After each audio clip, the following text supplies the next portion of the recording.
I decided to do another test yesterday. I had some beef fat and some pig fat in the freezer that I had intended to make sausage with, and it never happened.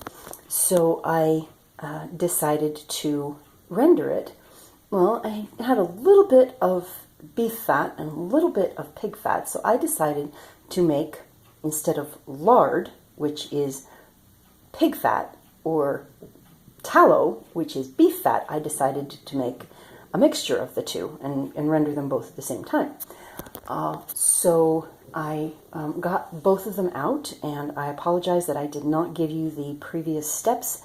I didn't even think about it. So I am torn between calling this lardo and tallard, but I think I'm heading for lardo. Anyway, it is a mixture of beef and pig fat, so it's lard and tallow mixed.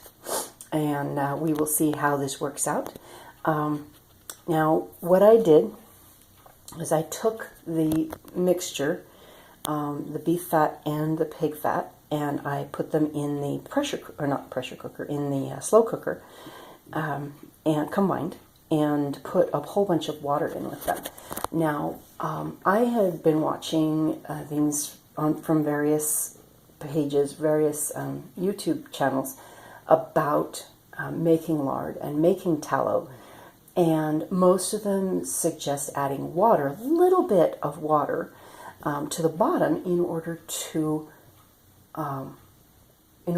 keep the fat from burning.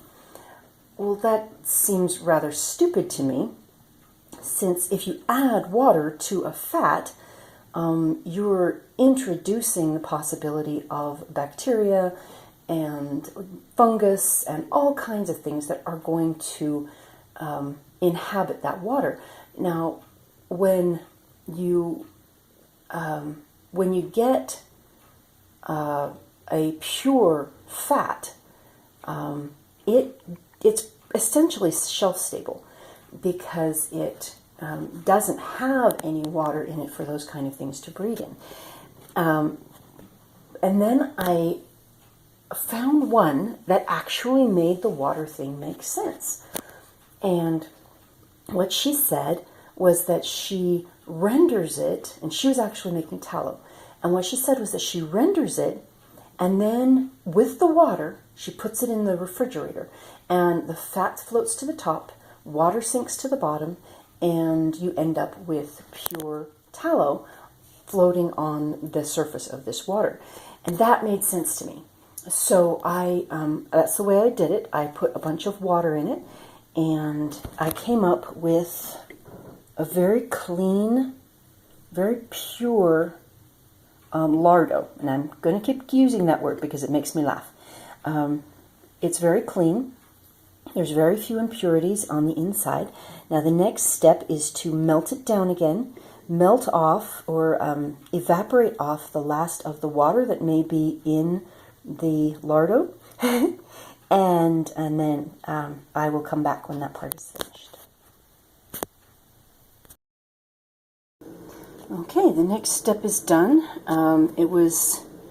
It's all melted. It bubbled. It had a lot more water in it than it looked like. It looked like it was completely dry, but when I put it in here, it bubbled and hissed and spit for probably about half an hour, which means that there was a lot of water in the oil. So I waited. I let it cook. Let it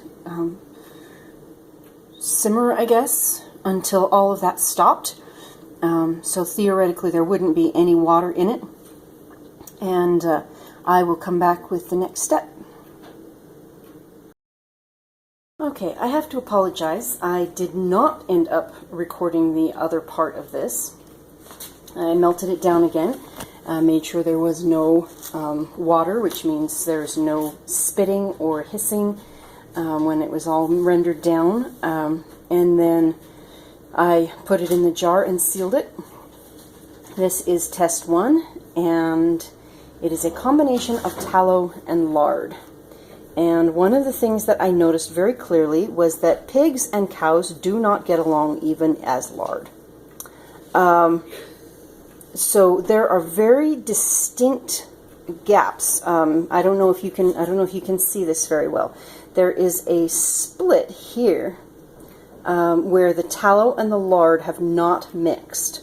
The tallow and the lard rendered at different rates, and they solidified at different rates.